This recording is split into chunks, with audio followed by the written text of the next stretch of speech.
Hello everyone, নমস্কার। আজকের ক্লাসে আমরা আলোচনা করব এডজেক্টিভ সম্পর্কে।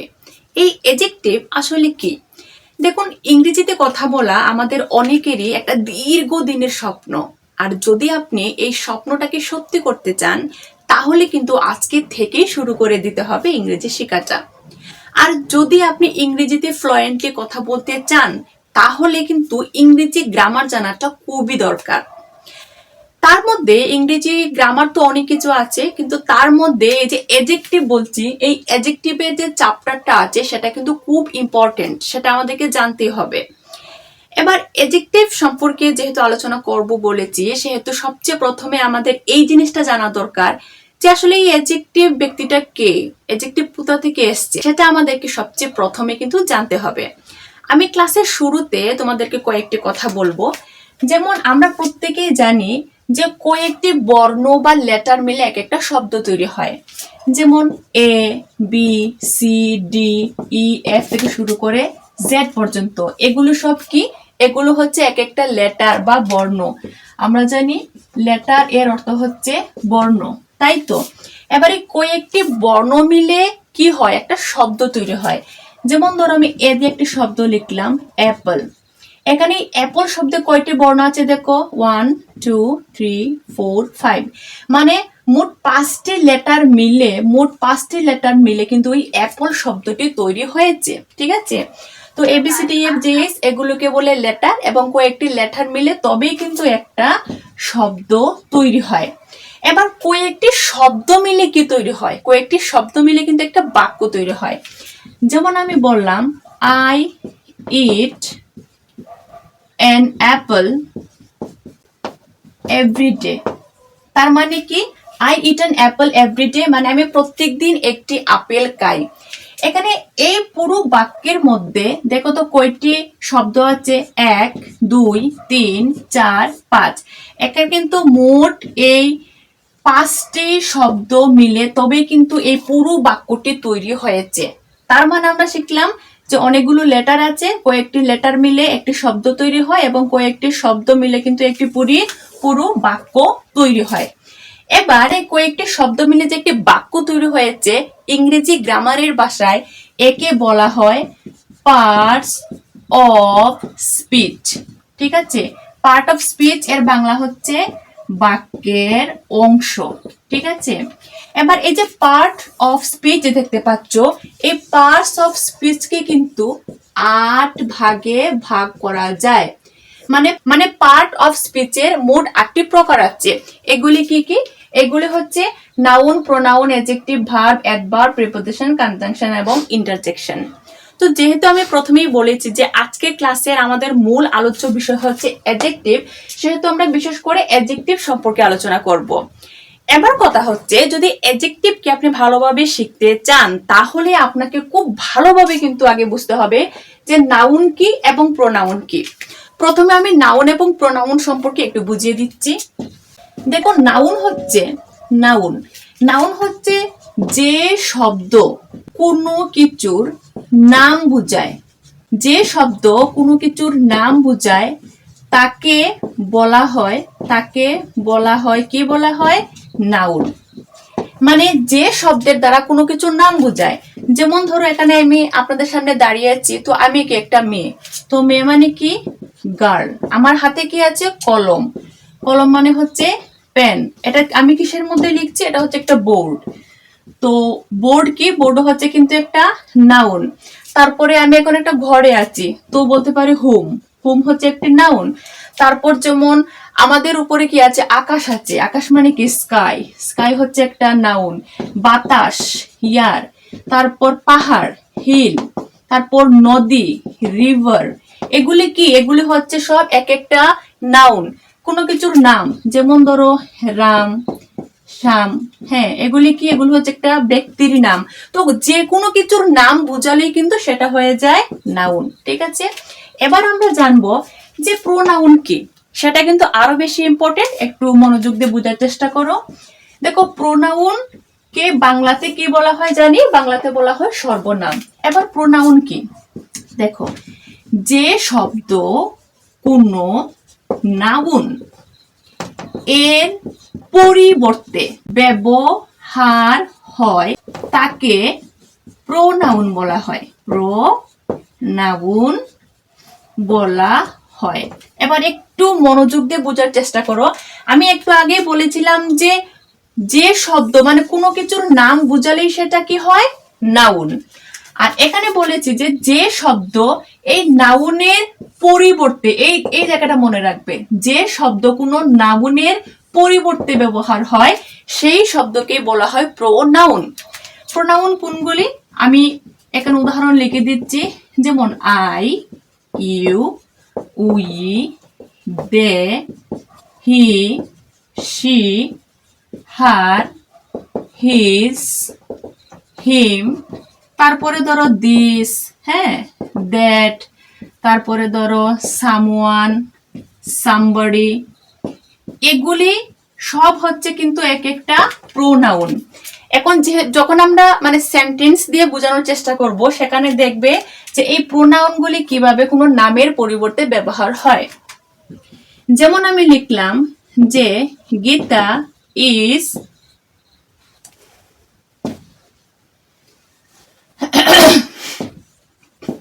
Gita is a doctor. ঠিক আছে, গীতা একজন ডাক্তার। এবার লিখলাম যে Gita is a good chef. Gita একজন ভালো রাঁধুনি। ঠিক আছে, এবার দেখো একবার বলেছি গীতা একজন ডক্টর, গীতা একজন ভালো রাঁধুনি।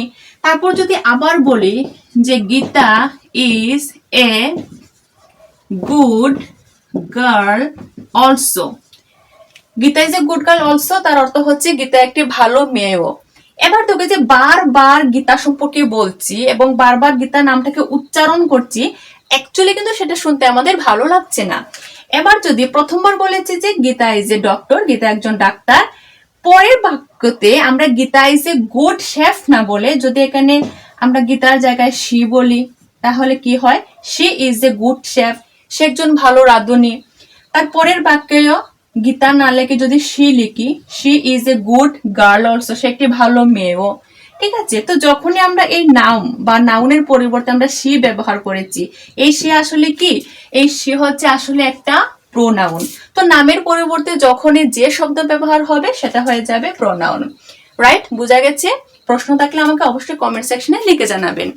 এবার আমরা চলে আসবো যে এডজেক্টিভ কি। এডজেক্টিভ কি? এবার দেখো বোর্ডে আমি কিছু এডজেক্টিভের নাম লিখে রেখেছি, যে good adjective, bad adjective, neutral adjective. এই গুড, ব্যাড এবং নিউট্রাল এডজেক্টিভ এগুলো আসলে কি?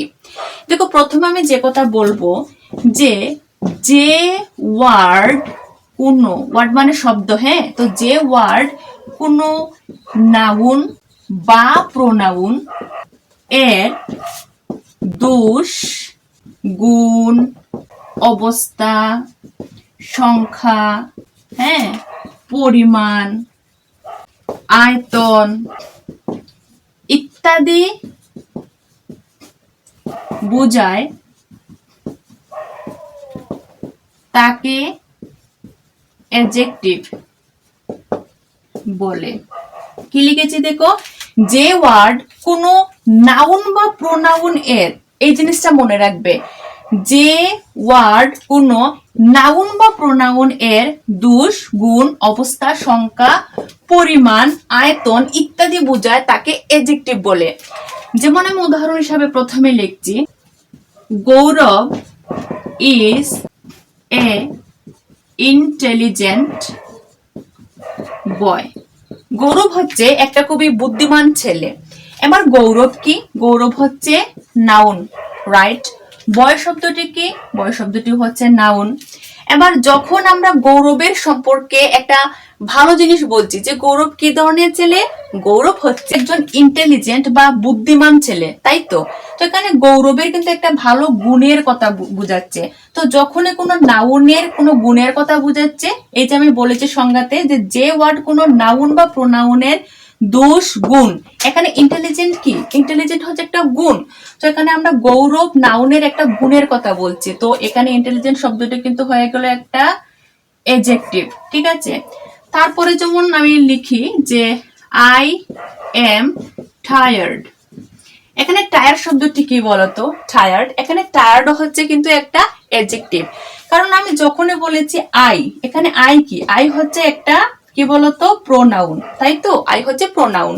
তো এখানে প্রোনাউন সম্পর্কে বলছি যে আই এম টায়ার্ড মানে আমি পরিশ্রান্ত। এখানে আমার কিন্তু একটা অবস্থার কথা, দেখো আমি কি বলেছিলাম, অবস্থা। যদি কোনো ওয়ার্ড কোনো নাউন বা প্রোনাউনের অবস্থার কথা বোঝায়, তো আই এম টায়ার্ড আমি পরিশ্রান্ত, এই যে আমি পরিশ্রান্ত, টায়ার্ড, এটা কিন্তু আমার অবস্থার কথা বলছি, সেহেতু এখানে টায়ার্ড শব্দটি কিন্তু হয়ে যাবে একটা অ্যাডজেক্টিভ। তাছাড়া এবার যদি বলি যে আই এম থার্স্টি, থার্স্টি মানে কি, মানে তৃষ্ণার্ত। আমাদের যখন জল পিপাসা পায় আমরা বলি তৃষ্ণার্ত, যাকে ইংলিশে বলা হয় থার্স্টি। তো আই এম থার্স্টি, এখানে কিন্তু আই হচ্ছে কি একটা প্রোনাউন, এবং প্রোনাউনের সম্পর্কে বলা হচ্ছে যে আমি থার্স্টি, আমি তৃষ্ণার্ত। তো এখানে কিন্তু তৃষ্ণার্ত শব্দটির দ্বারা বা থার্স্টি শব্দটির দ্বারা কিন্তু একটা আমাদের প্রোনাউনের একটা অবস্থার কথা বোঝাচ্ছে, সেহেতু এখানে থার্স্টি শব্দটি কিন্তু হবে অ্যাডজেক্টিভ। তারপরে যদি বলি যে give me some sugar, give me some sugar মানে আমাকে একটু বা অল্প চিনি দাও। এই যে সাম শব্দটি আছে, এখানে সাম শব্দটি হচ্ছে একটা এডজেক্টিভ, কারণ আমাকে কি দাও, অল্প চিনি দাও, অল্প চিনি। তাহলে চিনি এটা কি, এটা তো নাউন, চিনি হচ্ছে একটা নাউন। তাহলে এখানে অল্প শব্দটি কি, এখানে অল্প শব্দটি কিন্তু একটা এডজেক্টিভ হয়ে গেছে, কারণ আমি এখানে চিনির একটা পরিমাণের কথা বুঝাচ্ছি। সুগার মানে চিনি, চিনির পরিমাণের কথা বুঝাচ্ছি। আমি সংজ্ঞাতেই লিখেছি যে যে ওয়ার্ড কোনো নাউন বা প্রোনাউনের পরিমাণের কথা বুঝাবে, পরিমাণের কথা। এখানে সাম শব্দটির দ্বারা কিন্তু আমরা পরিমাণ পেয়েছি, কতটুক সুগার, সাম সুগার, অল্প চিনি। তাহলে এখানে কিন্তু সাম শব্দটি হয়ে গেল একটা কি, একটা অ্যাডজেক্টিভ। তাছাড়া যদি আমি বলি যে হি হ্যাজ 3 dogs, তার 3টি কুকুর আছে, তাহলে এখানে 3 শব্দটি কি, 3 শব্দটিও কিন্তু এখানে অ্যাডজেক্টিভ। কেন অ্যাডজেক্টিভ, যে তার কাছে 3টি কুকুর আছে। এখানে হি কি, হি হচ্ছে আমার প্রোনাউন, এবং এখানে ডগ কি, ডগ হচ্ছে নাউন। তো যেহেতু আমি বলছি যে হি হ্যাজ 3 dogs, তার কাছে 3টি কুকুর আছে, এখানে কিন্তু আমরা প্রোনাউনের কাছে কোনো একটা জিনিস কয়টি আছে তার কিন্তু সংখ্যা বোঝাচ্ছে। তো যেহেতু এখানে 3 শব্দের দ্বারা একটা সংখ্যা বোঝাচ্ছে, সেহেতু এখানে 3 শব্দটি কিন্তু একটা অ্যাডজেক্টিভ হয়ে গেছে, তাই না? তাহলে দেখো অ্যাডজেক্টিভের যে ফুল কনসেপ্টটা আছে সেটা কিন্তু খুবই সহজ। জাস্ট এতটুকু মনে রাখো যে যে ওয়ার্ড বা যে শব্দ কোনো নাউন বা প্রোনাউনের দোষ, গুণ, অবস্থা, সংখ্যা, পরিমাণ কিংবা আয়তন বোঝায়, সেই শব্দটাই হচ্ছে কিন্তু একটা অ্যাডজেক্টিভ। যদি আজকের এই ভিডিওটি তোমাদের উপকারে আসে তাহলে অবশ্যই একটা লাইক করবে, আর চ্যানেলে প্রথমবার হয়ে থাকলে এখনই চ্যানেলটাকে সাবস্ক্রাইব করে নাও to get more and more information from my channel. Thank you very much.